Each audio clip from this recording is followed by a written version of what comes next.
This video is brought to you by Vincero Watches. Hey brother! And welcome everyone to our official spoiler review of Fantastic Beasts: Crimes of Grindelwald. Oh my gosh, this is one of those movies where like the hashtag keep the secrets is so critical. So, yes, it is. If you have not seen the movie and you don't want to know spoilers, we're about to dive into everything that you absolutely need to have seen the movie to understand what we're talking about. So yes. If you haven't, just But run off. We are very big. Hashtag protect the secrets. We're going to play the intro and then we're going to get right into it. So if you are concerned about spoilers, leave now. Have been warned.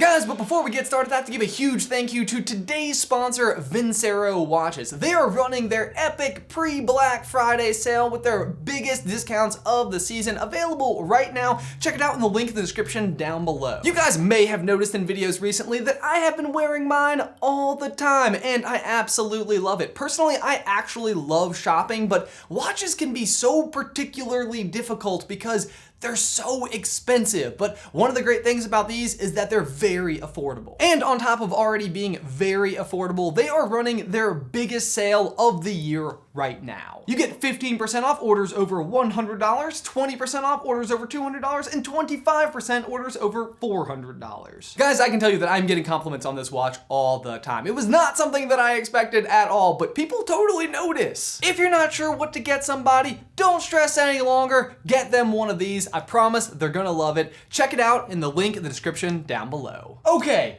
but Crimes of Grindelwald. Yes. I don't know, other than Infinity War, I'm not sure there's a movie that I have wanted to just talk about more. For sure. I would say going into the year, this was my most highly anticipated movie. Yes. Like I didn't anticipate Infinity War. The way I needed to. Right. Yeah, but I was happily blown away with Infinity War. Happily blown away, but I have been looking forward to this movie all year. Yes, and this one has been strange because we got to go to an early viewing of it, so we had like 2 weeks of having to just sit and simmer on all of the information that we had just found out about before we could tell anybody.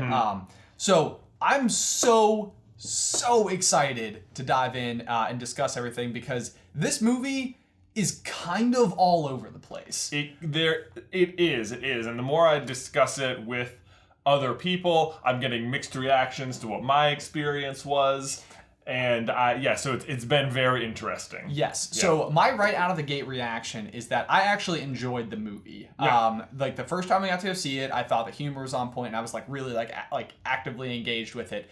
But the one thing that I will say about it is it's almost like you need to be a Potter fan to appreciate this movie. You need to have like been dissecting the trailers the way that we were. I think that helped us along a lot in the movie because I walked out and I was like, I loved it. Right. I have a lot of questions and I want to get to the bottom of a lot of stuff, but like my experience was like, man, that was so good. I freaking loved it. I can't wait to go see it again. I was genuinely shocked when I saw the Rotten Tomatoes score come out. Like I was like, I don't understand what's happening here. And I actually even tweeted it, I think. I was like, honestly, I don't think this is accurate. And so I think having talked to a bunch of people about it, and I've gotten very mixed reviews, but it sort of reminds me of The Last Jedi a little bit in that, but almost in the opposite way. Okay. So like The Last Jedi was like technically a good movie, but Star Wars fans hated it. And I think that this is technically a bad movie, but Harry Potter fans love it. Right. So I think, it is. So that the question is like, who is it for? Like, is it for, like, at this point, like, if you think about it, you're 2 movies in to a spin-off series based on a fictional author of a fictional book inside of a fictional universe. You're pretty deep. You're pretty deep into the Harry Potter fandom, like, lore at this point. I think they're at a place where it's like, this is just for Harry Potter fans. Like, but they have the problem of being Warner Brothers and they have to make this mass appeal audience. It's weird because it's like, it's a little bit of a niche audience, like the people that look at it this way, but Harry Potter fans is not a niche audience. That's a huge sum of people. Yeah, it's the most successful book series ever. Right, so it's an interesting thing. I would say my biggest complaint about this movie as a movie technically is that I don't think it stands on its own. I don't think that this movie works without the adjoining pieces from the one before it. it and absolutely has to be the ones that come after it. Right. So you need to see the first one in order. Like, you can't just, if you've never seen a Harry Potter movie, you're not going to sit down and hear and be like, oh, magic's pretty cool. I like these. Right. Yeah. You're going to probably have a lot of like, what is going on? Yes. Yeah. And I think that sort of like my reaction to it was almost like when you're binge watching a television show on Netflix and you watch an episode where you're like, what? Like, you can't believe what just happened. Yeah. Like, I was immediately like, all right, where's the next episode? Like, yeah. I need for this to be resolved. And so, okay, actually getting into it, because we're speaking a little abstractly so far. Yeah, right. My gut feeling right out of the gate, because I know that people are probably freaking out, like, what are the implications? My absolute gut feeling, my, like, belief, my faith in the story being told. Okay. Is that everything will make sense. Oh, that for sure. So I'm sure we'll get into some very specific things, but there are certain things that if you just watch it, they're like, well, you just made a mistake. Like, either like you made a big mistake or you expected us to spot that mistake and you're going to explain it. Right. And my feeling is that J.K. Rowling did not make like anachronistic mistakes. Right. Like, she didn't accidentally go back and retcon or make a mistake like, McGonagall shouldn't actually be there. I was wondering if you're talking about McGonagall. Okay, McGonagall is the big example, and maybe we'll get into it later, but like, you see her in the movie, and they do this a lot in this movie. They do a little bit of name-droppy fan service stuff. Yes. Yeah. So Dumbledore's teaching his class, and a professor walks in, and he's like, could you escort the class out, Professor McGonagall? And you're like, oh my god, McGonagall, yay, cool. And like, in the moment, I didn't even think about it, but like, you go back, and we've read a lot about McGonagall, and all of a sudden it's like, she shouldn't even be born yet. Let alone a professor. Right, and so you're like, well, that's not really a big deal. It's obviously someone just up her family tree, but then if you go inspect it, it's like, no, it's not. There's no one it could be on her family tree. It's like, it has to be her, but she shouldn't be born yet, so something's askew. Right, and it's like, you can look at it from a couple of different angles. It's like, you could slice it with well, maybe it's just a different McGonagall. Like, this is Scotland, we're talking about names that start with Muck are pretty common. This is Minerva McGonagall. Right. Oh, 100%. The thing is, it'd be so stupid for it not to be. If it's not her, then what was the point of doing it? Give it any other name. It's not like there's a shallow pool of mix to pull from. Like, literally, another name drop they do is McLaggen. Yeah. Which that was one of those, like, what a weird character to name drop in here. The guy who hit on Hermione to make Ron jealous for a book. Also, I thought he was immensely poorly cast. You think so? McLaggen, like, as we know him, is this, like, very handsome, like, like, in slow motion hair waviness, and it's like... Yeah. This is, a few generations back. This is the guy that's gonna make, like, I assume the guy we saw in the movies, son is the one who Slughorn is impressed with, and then the Cormac McLaggen we see is that guy's son. Yeah, either way. If you're gonna choose that character, that'd be like having an ancestor of Cedric Diggory and having him look like a buffoon. Just like some chubby dude. It's like that doesn't look like Cedric Diggory's great grandfather. Come on now, guys. You gotta keep it in keeping. Okay, let's try and maybe we'll get a little more on track. So we both really liked the movie, but we are also, I would say, top 1% Harry Potter fan people. I would say that's true. And I would say that I really like the movie, but I do think it has problems. Sure. There are some cinematic critiques I have that maybe aren't necessarily about the plot. Just sort of like, why did you do that? Okay, can we start with the opening of the movie when Newt is at the Ministry and the camera is like this close to him? I want to talk about that. Before that, let's talk about the opening scene where Grindelwald escapes. Okay. Because this one I immediately had some questions about too. That's about the magic, really. The magic, yeah. What is this? All right, because there's a couple of things that we see happen here that we have not seen happen before. And that I don't know the answer to. Okay, so one of them is this, like, biological morphing body thing. switch thing? Yeah, so, okay, here's what it comes down to. Grindelwald and Abernathy are, like, changing places. Right. So ultimately what we see is, like, Abernathy has become a follower of Grindelwald. And so, like, when the carriage takes off with the Thestrals and it goes off of the building and you see Abernathy standing there with the Elder Wand, that is Abernathy. Grindelwald is in the carriage. Right. This is my interpretation of it, because I know that like some people are like, when did they switch is the question, and do you see it happen? Is that what happens? I think you see it happen. It has to have some version of proximity. It's a type of magic we haven't seen before, but I think he teleports to it so that they can switch places, and then Abernathy is in the carriage and he's underneath, and at that point he starts kicking butt. Right. But like otherwise, none of it makes sense at all, because if Grindelwald is just disguised as Abernathy and standing on the top of that building, like, why is he going after him? what's the point of the carriage? Right, and so my initial argument to that was, well, then the point is he's got the blood pact pendant.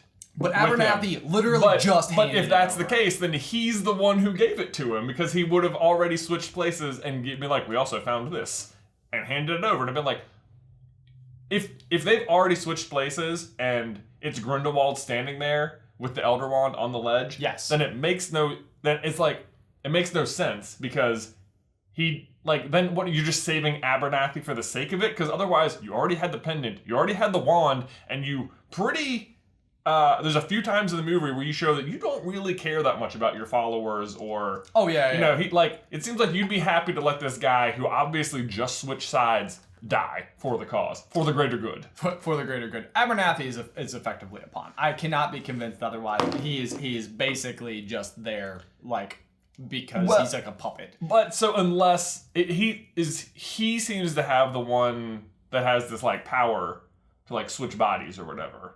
Because he does it again later in the movie, he's transformed into somebody else. So maybe that is like a specific skill associated, or maybe it was Polyjuice Potion the second time.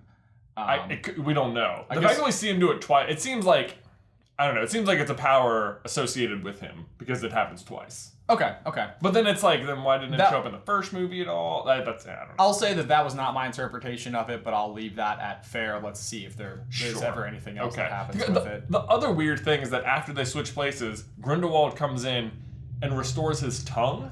Like the serpent tongue. Yeah. Right. Like they say he's very persuasive, so we removed his tongue. It's like, but then, yeah, you see Abernathy in the carriage, and Grindelwald comes in and like restores his tongue, which is forked for some reason.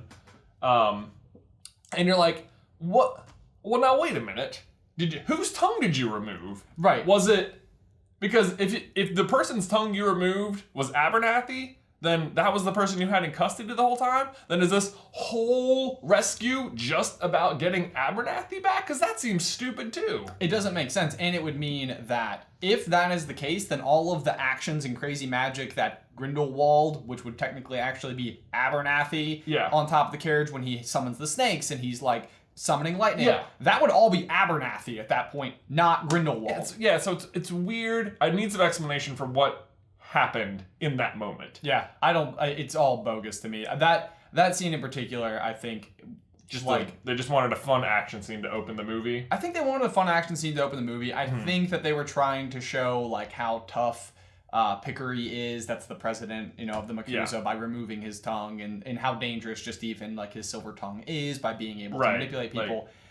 I was like, I could have done without that detail, and it all else would have been totally fine. Sure. I mean, it's a fun scene overall. Although there's other parts of it that I feel like don't make sense just like logically. Like, you've had him here for 6 months and now you're deciding to transfer him. It's like, and the time of day they're trying to transfer him is like, oh, at night in a thunderstorm. It's like, guys, just wait for clearer weather. What are you doing? It's almost like they knew that it was supposed to be an epic shoot. Right.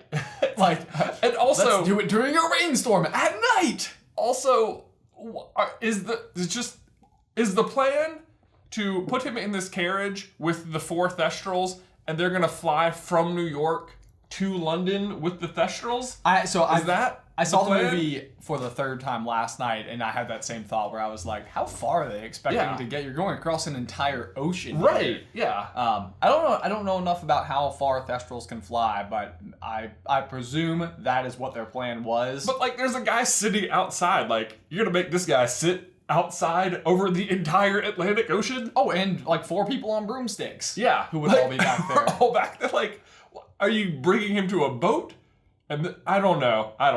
It seems like a bad plan. They were destined to fail. Yeah, they were destined to fail with their plan. Anyway, we cut from there. Oh, the other fun thing I thought that happened was that Grindelwald saves the guy from with the puppeteering, which thing. that was some pretty cool magic in its own right. Yeah, so like for the refresher there, so like the guy falls out of the carriage and he's just basically falling through space towards the water, presumably to die.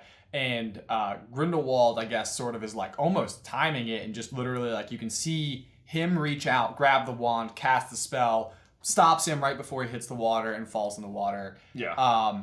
So like that's a form of magic that again we haven't seen before, and it's interesting because it actually reminds me of a Jack Sparrow line from Pirates of the Caribbean, where it's like if nobody survived, where do the stories come from? Right, like he like wants someone to go tell. Like, guess how awesome I am. Right, yeah. Like he needs that person to go and alert the world. Yeah, Grindelwald is free. Right, exactly. Like he broke out during the escape. So his return is not like Voldemort's where he's like, it needs to be a secret. Right. No, he's like, I want everyone to know how powerful I am. Yes. Exactly. Okay, now let's move on. Let's get to Newt. Let's get to Newt because we see him there at the Ministry. We see him right here. Yeah, like, super close. Hey, bud. And followed up closely by the most satisfying button roll in the history of cinema. The sound, very good sound. Oh man, button rolling on carpet. I want those buttons. Like I wish these buttons on my hoodie here were those buttons because they're very weighty, like weighty enough to make noise on carpet. Yeah, that's something. That's something. It was like you were getting like Pickett's experience of it. That's fair. Yeah. Because how big is this button relative to him? Yeah, that's how he experienced the button roll. But this particular moment in the movie made me think that they were reshoots and very poor ones. I don't even know that that's what they were going for. But it was almost like, oh, dang, we need to change a little bit of like the wording here to make it fit better. But now we don't have the set all set up, so let's just do it like this close to the person so that you can't see what's behind them. Yeah, or something. Yeah. But man, it is a little off-putting how close they are to the camera. Yeah. And like, so, yeah, you're right. Maybe it was a reshoot. My other thought is maybe this is how Newt sees the world or some sort of like, I don't know if there's a storytelling element to it, but then they don't keep that up throughout the movie, or maybe it's how him and Lita's relationship is, or... No, because they should have called back to it when they're back at Hogwarts. Yeah. It was actually, it put the smallest pit in my stomach when we were watching this movie for the first time. I was like, I hope they don't keep doing this because it's a weird style choice. And we've had the same director now since, I think, Half-Blood Prince, David Yates. Mm-hmm. So we're talking like several Harry Potter movies. Yeah. This would be his 5th or 6th one. It's like, it's a strange departure in style when... you're dealing with the same people. Mm-hmm. Like the same crew is producing it. True. Did you think, this has nothing to do with that, but did you think the little cleaning machine was a little out of place? Like there's like a little robot cleaning machine going around. Sort of like going around like fluffing everything. Yeah. I didn't have like a huge issue with it because the wizarding world is always like using just these goofy, like strange analog objects that are like not quite, it's like wizards don't have like modern technology, but they also have magic. Right. Like I feel like sometimes when they're trying to put stuff on screen, they want to do impressive things, but then they also make some like logical inconsistencies. Yeah. With like so for example, the house elves are everywhere in this movie. They are. But you see them like floating on chairs up to a window, but then from the chair they're magically wiping the window with a rag just out of reach. Oh, sure. And it's like, first of all, 1, why wouldn't you just lift the chair up? But 2, why are you in the chair at all if you could just be like, do it from the floor? Like one of the laws of levitation there. It's like what? It's a fine line between your ability to fly and not, I feel like is what it comes down to. It's like you can make a chair float and then you can be on the chair, but you can't make yourself float because then you could fly. No, but I'm just saying you don't even need to be on the chair. You can just like, if you can already make, like why sit on the chair and then wipe magically? Sure. You know, why not just stand on the ground and wipe magically? It's a strange choice. It's a weird, so stuff like that, like, I don't know, it bothers me a little. Also, this is a complete... I feel like I'm harping on a lot of little details, but these are the things that stood out to me. Did you notice throughout the movie that there's just nobody anywhere? Like, in the Ministry of Magic, there's no one in the hallways. Oh, yeah. It's like, everywhere they go is completely empty except for the main characters. Sure. Like the Circus Arcanus later on, like when they all pack up and leave, and then they're all gone. They're all, yeah. It's like just Yusuf and Tina standing there. You're like, but was everyone on the street just the circus? It's like, this is one of those classic instances, very similar to a fire alarm going off, where everybody knows when the circus explodes, quietly return to your homes. Right. So this is not a place to be. You're right. There should have been more people, and I think that they were trying to maybe introduce Yusuf as this very like mysterious, like just standing there in the middle of an open area. Yeah, I mean, it's like they want to introduce Yusuf in this way, and then they also have the scene later where Newt is able to track down exactly what happened because they were the only two people standing there. Right. But it doesn't, and it's like that all works and is cool cinematically, but it's just like a weird, like there was just 100 people there. It's yeah. And yeah. And like even when Newt, like fast forward to that moment, is going through with this gold dust thing with the Nifflers. I don't know. I couldn't quite figure out what role the Niffler was playing in the equation, but like why does what was it, a Kappa? Yeah. The water demon. The water demon. It's like out of all of the stuff that was happening during that situation, we see Tina, Yusuf, and a Kappa. Sure. Yeah. Oh, and the Zoe. Yeah. So, okay, let's talk about the Kappa because I feel like it represents another aspect of this movie, which was the number of things that were like introduced or even part of the marketing that had just zero payoff in the movie. And so the Kappa was one because you see Newt in the trailers blowing his little gold dust around, and the Kappa's like right there, and you're like, oh, ooh, what's that gonna be? That's gonna be like important. Right. And then even when you first meet the Kappa, it's like, ready the Kappa, and it shows you it like sitting up, and you're like, okay, it's gonna do something. I remember it from the trailer. It was cool looking. It was really cool looking, but that was it. It did nothing. Right, yeah, it had absolutely zero role. And then I think we're gonna continue to see this with these Fantastic Beasts movies because the element of the beasts is supposed to be relevant. And I think I know exactly what you're gonna say, the Kelpie. The Kelpie! The Kelpie.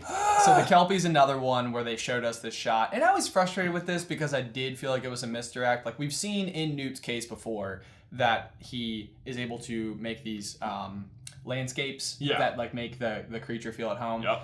I was a little bit frustrated specifically because in the trailer we see Newt pop out of the water on the Kelpie and he's sort of like bucking it, and I really thought that Newt was going to have some way to travel to Hogwarts. Yeah, Like, because that's where like, it looks like he is. It's where it looks like he is. Like he looks like he's popping up in the Great Lake, and like we've seen, like there is precedent for it with like Durmstrang arriving like on the ship through the water. So like I was hoping that we were gonna get this like insight to the idea that there is a passageway through the lake. And I thought that's what it was gonna be. But realistically, it was. I think that it was really just kind of cinematic padding. Like it was so. It was maybe a little like. At best, because the Kelpie has no payoff. It's not like they introduced it to you and later on Newt was like, there's a great body of water they have to cross, and Newt's like, I know what to do. Right. I have just the thing. I have just the water seaweed horse for this job. Right. All it really does, I feel like, is give you a little more just character, I don't know, not background, but just like who Newt is as a person. Sure. Like, to go on like, oh, you've seen inside his case, here's inside his basement. Sure. Like you've seen what he can, because he basically like multiplies like the contents of his case like times 10 in his basement. Sure. Where he's got way bigger things and like an entire lake, I guess. Like, giant body of water. So I guess it shows you that like he carries some creatures with him, but also he has some creatures that he takes care of at his home. Which is, I guess, cool information about Newt, and maybe the more you get to know him, the more this little sort of thing will pay off. But it just, like, I wish it had come back into play. Sure. A little bit. Whatever. Any thought? I mean, I think it's great. Like, I think that this is continuing to establish Newt more, to give us more of a backstory. I'm okay with exploring, just in the same way in Fantastic Beasts, we explored the case, and there was, like, this kind of elongated scene where you're introduced to a whole lot of beasts that don't ultimately do anything at all other than just show like how much Newt has collected. Like, sure, you really start to have like a firm understanding of what his like span of knowledge would have cleared. But see, even that scene, they like that's very obviously what they're doing. You don't even expect to necessarily see all those things again. Like, they're like, cutting this scene, this scene, this scene. Whereas in his basement, it's really like, he goes into, they have a real one long scene with the Kelpie. And he doesn't have like a big interaction with all the other animals or something. Sure. You know, Sure. It's just, it feels like it's going to come up again and then it doesn't. But you're right. I guess they do that in the case too, where they introduce a lot of animals. They don't really do anything. Right. Do you think, who is this? I'm completely blanking on his helper's name. Bundy? Bundy. Bundy. Bundy? Yeah, something like that. Something. So my other curiosity would be, like, we see Newt interact with kind of three women specifically throughout the movie. Of course, you've got, like, Bundy, where he's, I feel like, just completely and utterly, like, oblivious to the fact that she has this crush She's on like, him. take your shirt off. Right. He's like, I'll draw off soon enough. I'm good. I don't think that's necessary. Yeah. Functionally, what would be the purpose of that? So, like, I don't know if we're supposed to sort of see it in that element, like, where there's this admiration towards Newt that Newt is just generally, like, complacent to. Like, that's not why he does anything. Like, right, he's not looking for glory. Right, and that ideology is sort of revisited several times with Newt. Yeah. Like, where he doesn't pick sides, and he doesn't do it for the glory, and he's not looking for power. That's why Dumbledore trusts him. Right.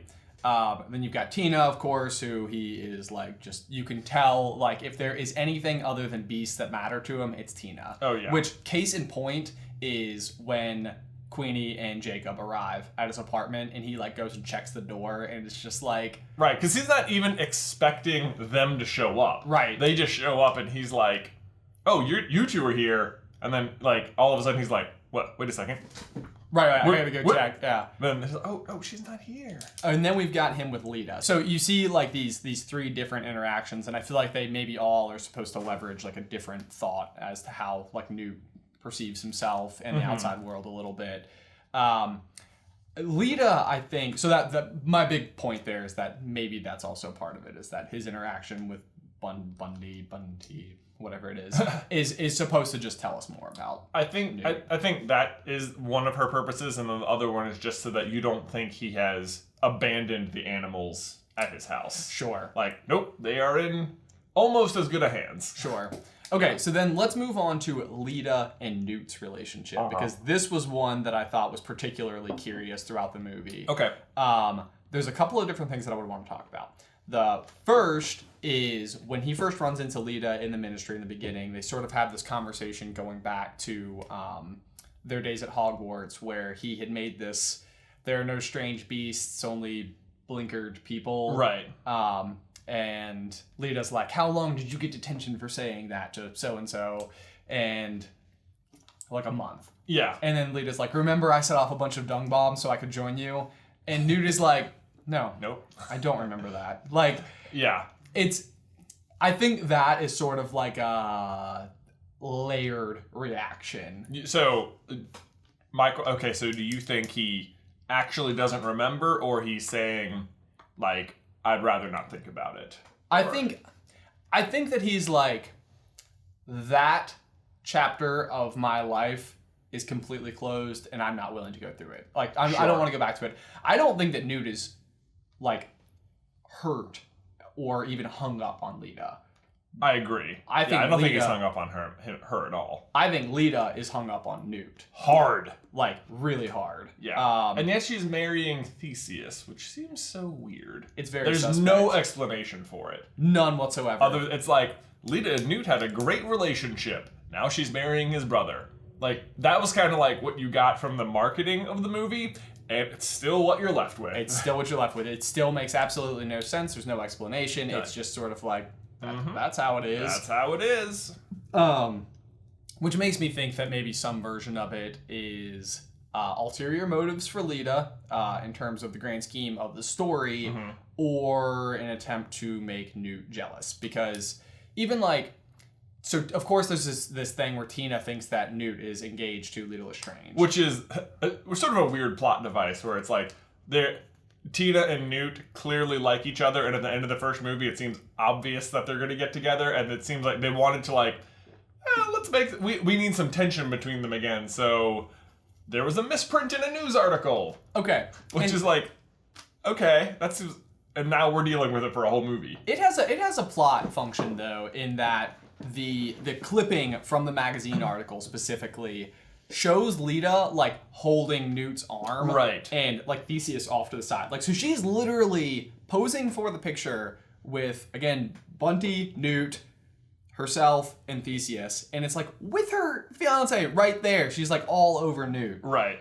Which I think is super telling. So it's like, it's not even a misprint. If you were the publisher of that magazine, totally understandable how that confusion comes across. Like, well, she's hugging him, and this is a engagement photo, so right. Yeah. Weird. Like, it makes sense. Yeah.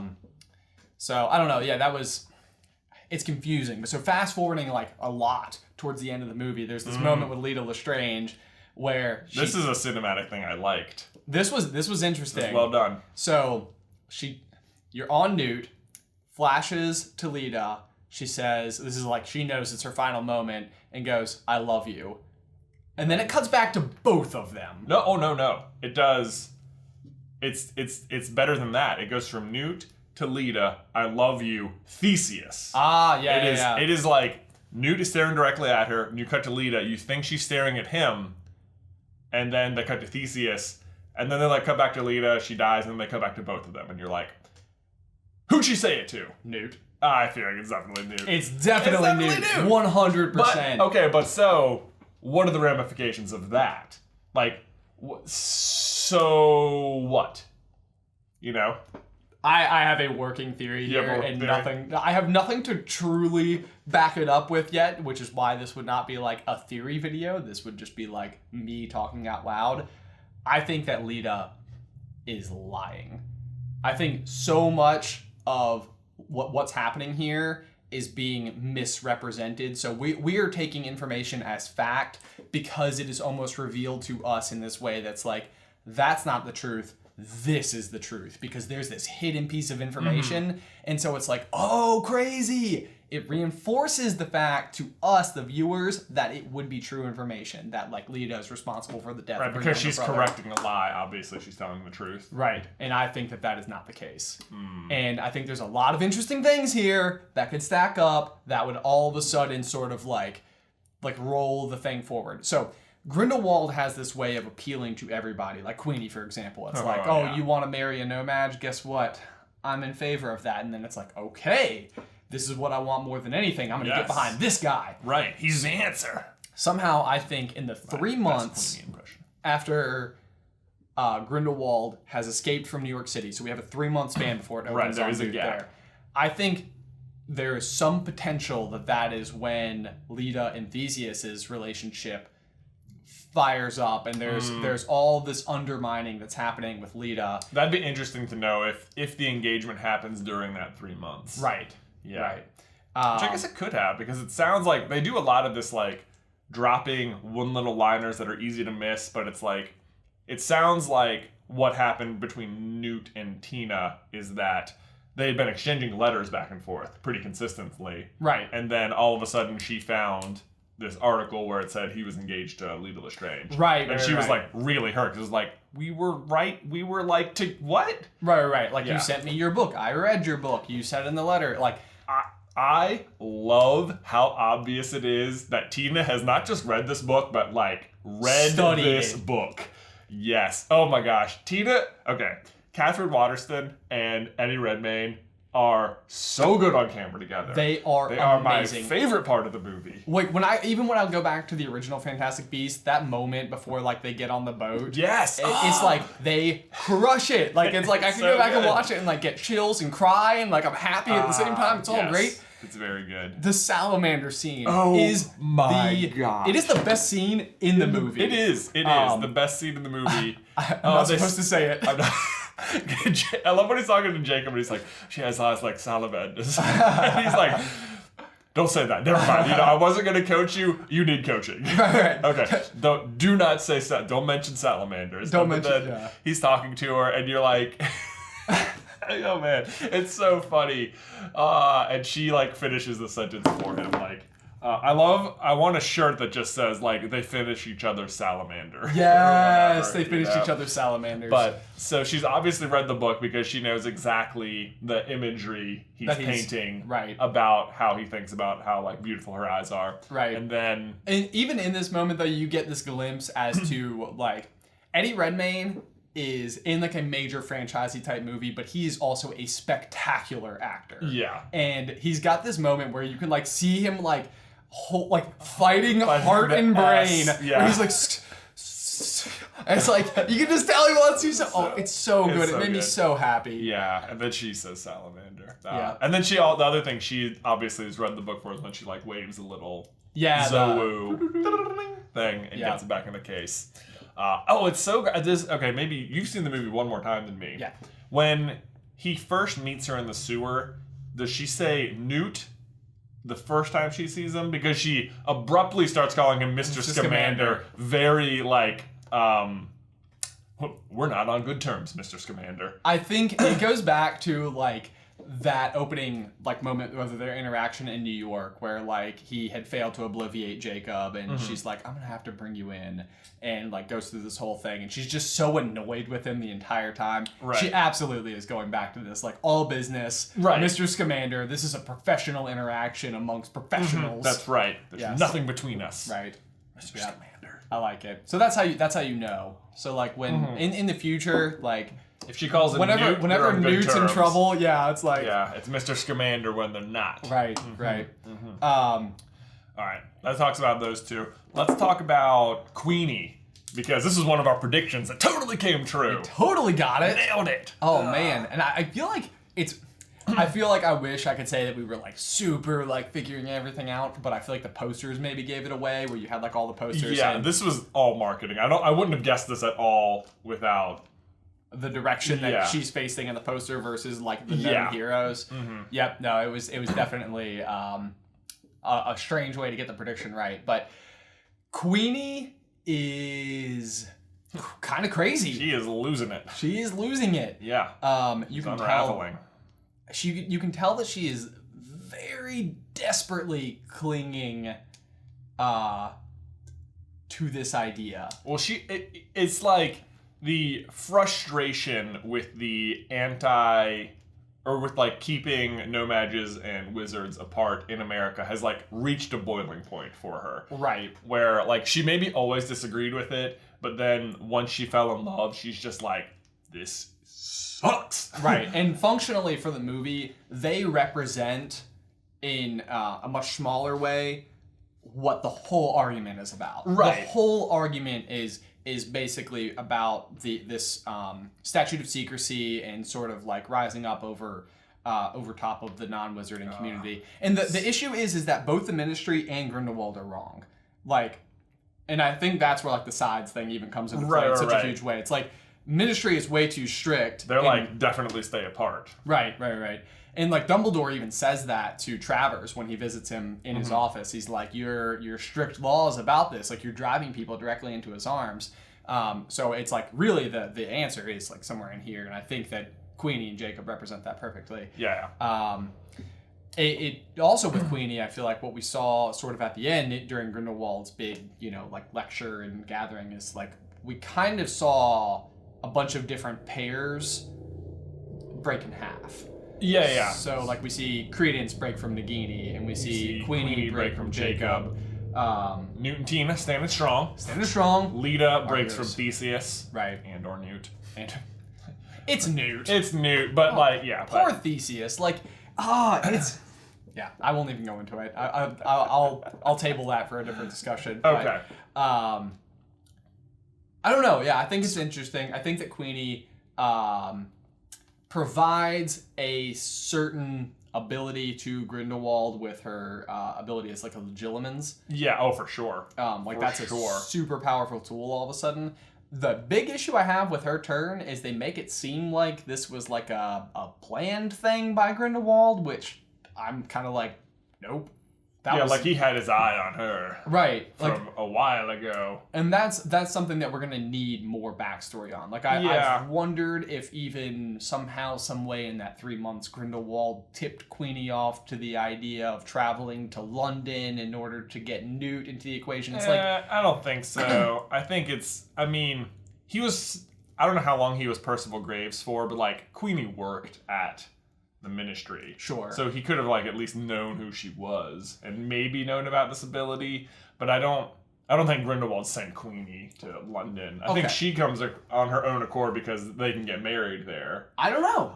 I think that there's an underlying potential importance to all of the characters to Grindelwald from his perspective that he knows about. Maybe. But then him getting her there was really clever because she, like, when he confronts her in person, she's like, I know who you are. Like, you know, that's the first time she's confronted him. Right. But that's something where, like, Grindelwald all throughout the movie is fairly brilliant in the way that he's manipulating people to come his way. Like, with Creedence, for example, like, he gives Creedence the note to go to his mother. He's working with the bounty hunter Grimson, who he knows is going to go and kill the dwarf elf woman at, like, just the right time. And so it's almost like the whole situation that he was putting into effect there was getting Creedence to have enough hope to break out from the circus, to go to the place where he's supposed to get the answer from the only person who could possibly know it, and then killing that person to ruin as much hope as humanly possible. Right. So that when he approaches him and says that he has the answer, it is like literally a beacon of light in a world of darkness for Creedence. Right. It's like, and then when he arrives there, Lita's confession, like, reveals everything. Right. Yeah. Right. So it's a really elaborate scheme to get everybody into one place. Which is what makes me think that it's possible. Because Newt and Tina, when they get into the scene, they're like, it was all a trap. Queenie, the book. And it's like, what do you mean Queenie? Like, they don't even know Queenie's there yet, as far as I know. Like, right? They just sort of come in. They're like, what? Yeah. I don't get it. I don't know why it says Queenie. I don't know why it says Queenie either. It's weird. It's like, this is what makes me think that somehow the relationship between Dumbledore and Newt and Grindelwald is much more significant than maybe we realize. Sure. Like, 'cause he says he says it's a trap, all of it. The Queenie, the book, it was all just bait. Right. So it's like, but a trap for who? You? For Tina? For Queenie? For Creedence? Like, who are you trapping? But then he also, Grindelwald has some pretty cool or interesting magic. His little blue fire stuff is crazy. It's a pretty intense game, and basically it's like you can't disapparate out. Like the flames are able to get you in mid-disapparation. In mid-disapparation, which I feel like is only possible because all of a sudden they were like, disapparating means flying up towards the ceiling, not warping into yourself anymore. Yeah, it was a little strange. It was a little weird change. But it's sort of, you have to, like, be really watching, but yeah, there are a few people trying to disapparate out and the flames just like flap them out of the air. Right. Like they did a good job of demonstrating just how powerful Grindelwald is. Yeah. Which I do think was an important element of. I mean, if he is really charismatic, and it's hard not to see, like, his point. Like, I understand why the people are following him. Right. You know, on the one, because literally he draws the Aurors in, who represent the Ministry, who everyone there is already mad at. And Dumbledore's like, he specifically tells Theseus, don't do anything. Back in the classroom when Theseus is walking out, Dumbledore like specifically says, Theseus, if you ever trusted me or something. Like, just don't do anything. And then sure enough, they kill someone on the spot in front of everyone. And then Grindelwald is like, all right, everyone saw that, go spread the word. And they're like, whoosh. And then promptly after everyone leaves, then he unleashes heck. Right. You know? Yeah, then his, like, true colors come out. But then even before that, even before anyone dies, he's got his little skull bong thing of prophecy. Weird feature. No idea where that thing came Weird from. feature. Why he's like sucking in the future from the sky. I don't know. Maybe we'll get more explanation for that later. But he blows it out, and like his argument to everyone there is, hey, remember World War I? It's gonna be way worse. This is what's gonna happen, and it's gonna be because of the Muggles, and if they're going to do this to each other, what are they going to do to us? Right. Like, you know how bad it was. It's going to be worse. Right. I can stop it. Right. It's like, it's a pretty powerful message, especially when he can show the atom bomb going off. Yeah, which is pretty crazy. That was, like, when they showed that, I was like, did not see that coming. Yeah, no, not at all. I Didn't see it. That was an interesting, like, overlay, actually, of worldwide actual issues. Oh, you're mixing. I see. Right, But, like, right. Grindelwald is pretty much supposed to be Hitler. Like Wizard Hitler. Sure. Yeah. Sure. Even his little speech, I don't think this was necessary. I forget. I think this was more of like one of the Russian people. I don't know. His like whole speech is like, people think I hate the nom magique, the muggle, the nomage. I do not. Right. And he's like, it's interesting because if you like really break down what he's saying in there, he's sort of like, I don't hate them. They are equal to us. We are just a little more equal than them. We are rare souls. It's magic only blooms. Yeah, right. It reminded me very much of Animal Farm, where they're like, all animals are equal. Some animals are just more equal than others. Right. It's like, and we are more equal than you, so we should be in charge. Right. Yeah. That was.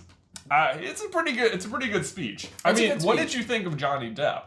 Because I know a lot of people were like, man.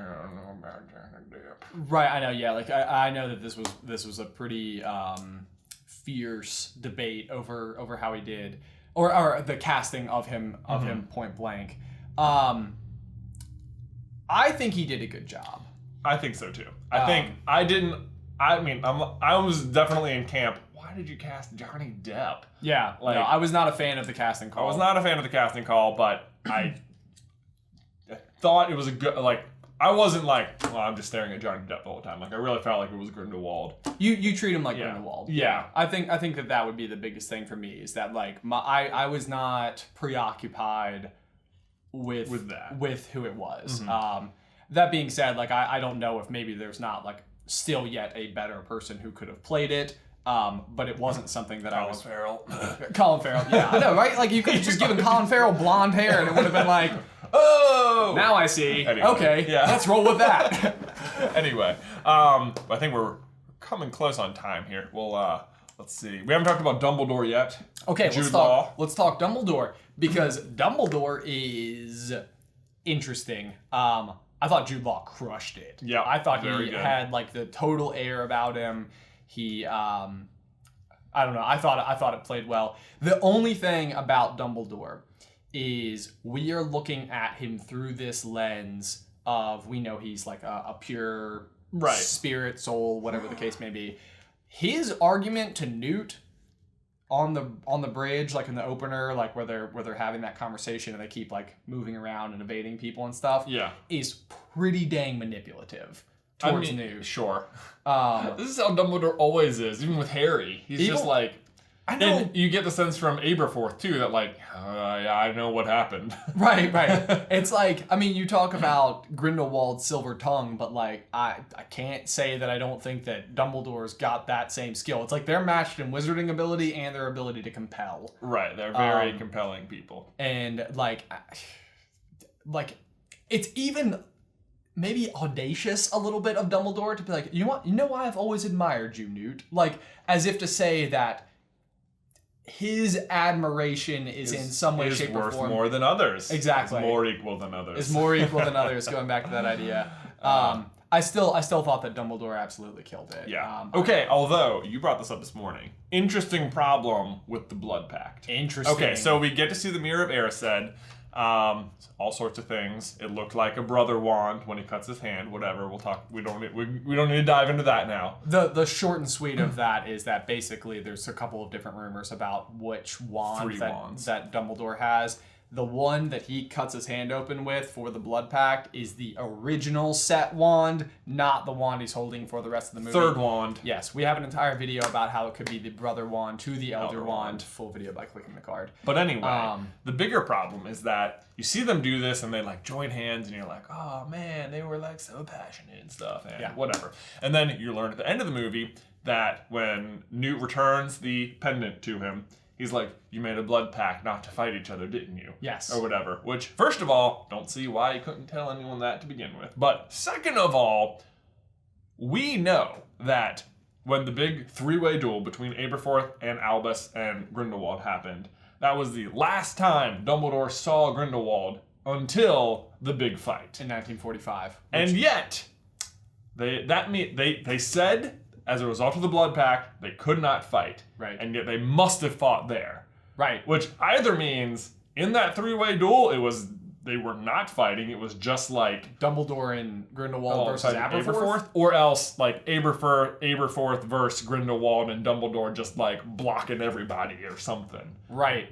But that's the thing. Obviously they fought. Like, when does this take place? Yeah. When does it take place? Because the duel that kills Ariana can't happen if this blood pact is already in place. But there's no way that they do it afterwards. Yeah. So it has to happen beforehand, so they can't fight, but then there's a fight. Yeah. Where Ariana dies. So I don't know what's up with unless again, this is another thing about this movie. It's like, do we just not have enough information about the blood pact? This is where the problem comes into play. And so like JK has done this in every book like ever, where she will like introduce a new piece of technology and then sort of like have it come to pass at the end of the book. So it's like, how do you get to the Quidditch World Cup? Port keys are a thing. Guess what the trophy is at the end? A port key! How come we had never heard about port keys before? That's weird. Yeah. It's like, in this one, what we have is like, what is a blood pact? And it's interesting too, because in this movie, we also see an unbreakable vow. We also see an unbreakable vow. We also, I feel like the real misdirection she does in that particular way was when Dumbledore says, there's a saying in my family that phoenixes will appear to a Dumbledore in need or whatever. And then you get to the end and you're like, oh, you thought, I thought I was going to show up for Dumbledore, but actually it was Creedence. We haven't talked about Creedence at all. We haven't talked about Creedence or at all. Nagini. Let's just talk about old Aurelius Dumbledore. Okay, I can talk about Nagini real quick. Pointless. Pointless, totally pointless. Okay, does nothing. Gonna have to have more information. Gonna need her to do something else in the next movie because she like shows up and you're like, oh my god, Nagini, I bit that guy. And nothing. Yeah, nothing other than just like a supporting something for person Creedence. To sit next to Creedence. Yeah, so that was anyway. Fine. Creedence. Moving on to Creedence. Okay, so literally still don't know what to make of this situation. Don't know what to make of it. So like it's so I don't think I can believe Grindelwald. Like presently, and this is opinion, not like let's back it up with something. I don't think it's true that he's a Dumbledore. Yeah, so he comes out and says, "Let me restore your identity to you, Aurelius Dumbledore." Okay, so let's go with facts and how they conflict with each other. Sure. Fact would be that if it is Dumbledore's brother, there is literally, as far as what we know, no way. Kendra Dumbledore is already dead. She died before Ariana, which is the whole reason why Dumbledore had to take care of Ariana and the whole thing that happened and thereafter. And we know that Percival was supposed to be in Azkaban. We also know that Creedence wouldn't be born until circa 1904, 1905, which is 7 years after the last time a Dumbledore parent could have been there. So it's like, technically, Percival could have had a brother that could have had a son, but then it would be a cousin and not a brother. Right. But then he also uses brother as like a term for just like, anyone magical is a brother to me. You know, like but it's like, I don't know. On the other hand, they say the thing about the Phoenix, and a Phoenix appears. The Phoenix is frustrating. The Phoenix kind of messes with it. The Phoenix is the problem. That's the competing fact. So it's like, all of a sudden, there is no way, unless Percival like established a relationship with somebody in Azkaban and had an affair and they got out. But then the other problem is that Grindelwald, he specifically says, restore your name, which makes it sound like, I knew you existed. I didn't realize you were you. Good news. I've put two and two together. Right. I know who you are, but then it's like, how does he know the name? How does he know the name? And then, like, what? The other frustrating part is that this information means something to us, but it does not mean anything to Creedence. Right. Creedence doesn't know who Dumbledore is. Creedence lived in America for his entire life, and he's been in Paris or traveling with a circus for a bit. Right. So Dumbledore to the rest of the wizarding world might mean a lot, but literally the one person who it means absolutely nothing to is Creedence. Right. And then there's also his cool, crazy blast of power, which you kind of take to mean, whoa, you're on like Dumbledore level power. Right, but I think also what you could be seeing there is the like he's no longer suppressing his magical ability. So I'm curious to know. Really cool wand. Really cool wand. We will buy that wand for sure. That's happening. But I'm really curious to know whether or not he's still an Obscurus after this, because I think so. Let's see how we can get rid of it. I don't know. Oh, so okay, that's the other thing about the brother, is that earlier in the movie when they describe an Obscurus, they refer to it as a dark twin. Yep. So that is an interesting thought. Like, so interesting. If there is any way, shape, or form that Ariana's Obscurus, which we've seen Newt have the ability to keep one. He has one in his case. Right. There is like I don't even know, an orbed one. So it's like, if Ariana had this dark twin, and that dark twin is Creedence somehow, it's like... Right. Oh, the fact that they say twin is so frustrating. It is. It's like, what do you mean dark twin? Oh, it's like, does that... Because that sounds like another sibling. Right. And we know it's an Obscurus. And we know she had... Well, that's the other thing. Everyone's sort of operating under this, like, assumption that absolutely Ariana was an Obscurus. The description is nearly word for word. Almost word for word. And it's like, we all know, but it's actually, like, not confirmed also. So we're all operating under this, but it could also just be that Ariana was not an Obscurus. Which would... It's like, but she is, you know? It's very frustrating. Frustrating. It's like there's so much information that's being kept from us right now that it's like... This goes back to my reasoning for this movie. It's like, I enjoy it as a movie. We learn a lot about the wizarding world. It gives us a whole lot more information to like work with and speculate on.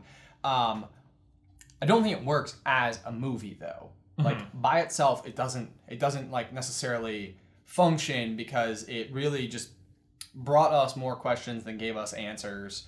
And I don't know. It's like, at some point in time, all of these movies will be out. Right. And you'll be able to watch the second one, be like, what the heck? And then be like, put on the third one, and it'll be like, okay, let's do it. Let's make some more popcorn. But yeah, like at that point, you will be able to, be able to like go from one to the next and get the answer, and you won't have this 2-year waiting period of just like internal. That's so the thing, like at some point when you're able to watch these movies, like, we are existing in a weird time. Right. Because we are existing during the in-between. Right. And at some point, like, with... This, I feel like it's happening with Star Wars right now, too. Right. Where, you were so... Like, it was... So, like, maybe The Last Jedi isn't such a letdown if you could have watched it the next day. Right. And if you could watch Episode 9 immediately after that. Right. And all the stories just bing, bing, bing right in a row. But in the meantime, we had 2 years to wonder who Rey's parents were, and it was like, no, what? Right. That's your answer? No. Anyway, that's we're getting off topic. So anyway, yeah, I mean, we're getting off topic, but like, all right, so this is not related to Crimes of Grindelwald, but I do have a question for you as it relates to what we do professionally for a living, which is make videos speculating on these things. Do you think that in any way, shape, or form, we are a problem for storytelling because the writers of these stories don't want us to be able to predict it? And it's like, what we are predicting is maybe how the story should go, but because they don't want us to be right, they're taking these like hard right turns that take us into this world of like... No, I don't think so. I mean, fandoms have always existed, maybe not as loud and as prevalent as they do in the age of the internet, but it's like, so what if they get it right? Then it's just good fans. I don't know though. I think that there could be something to be said where if you truly want this like unbelievable reveal, like, you know, that Luke, I am your father moment, like, it has to work. It has to like... But there's still ways to do it, like with, even inside of Harry Potter, with the Deathly Hallows.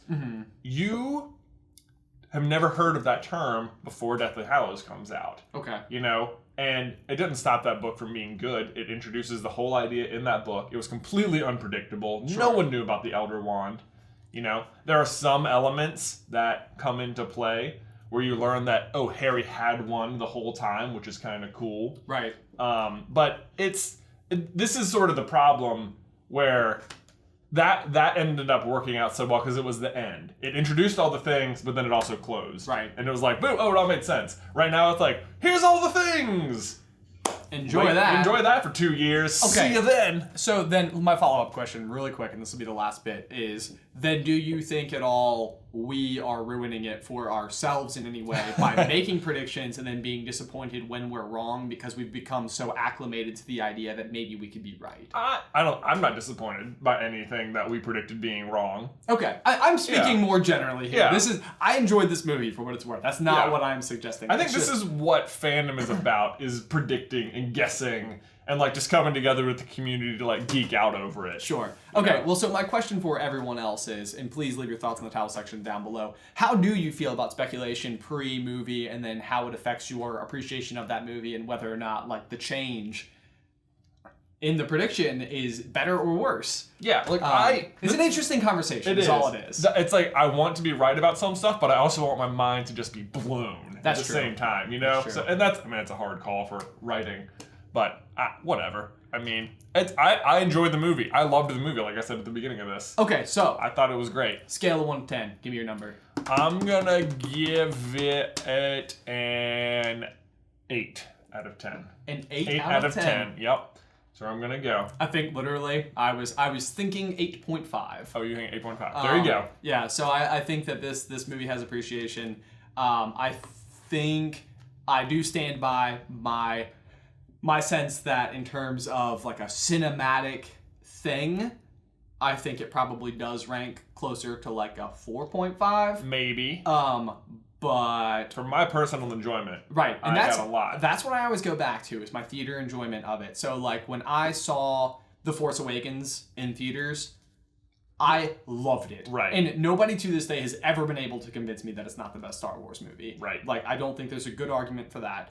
Infinity War was mind-blowing. I loved it. It was incredible. And again, nobody's been able to convince me it's not the best Marvel movie. On the other hand of this, when I was watching The Last Jedi, there was this sense about it the whole time. I was like I can retroactively look back and like acknowledge that I was so swept up in the hype that I was so wanted it to be so good. Yeah. That like I was like forcing it, but as it's like aged in my mind, I'm like I don't think I liked it. And I think I knew that at the time, and I was like not letting myself I had believe that. it. But I didn't have that with this movie. There wasn't like, uh-oh. It was just like, I came out and I was like, okay, let's go. I would say my experience was like great, and then like we started being able to talk about it publicly, and I had like a bit of a dip, but then the more that I've talked about it, the more that I realize the pieces do fit together, but it does require some analysis. Because that's the thing. Harry Potter's so big. Right. You know? Right. That's the other thing. Like, the world is already so big and so wide and so established that if you're going to add giant new chapters to it, you got a lot of things you got to balance and make sure aren't out of place. Yes. Yeah. But anyway, guys, thank you so much for tuning in. Hope you're still here at this point. Of course, we had a question before, but also just let us know what your thoughts on the Crimes of Grindelwald was in the towel section down below. What score would you give it on a scale of 1 to 10? Excited to see all of your answers. But Jay, I think that's all for us today, huh? I think so. If you want to see more movie reviews from us, you can click this playlist right here. Hope you have a happy Thanksgiving later this week, and otherwise, we'll see you next time. Bye.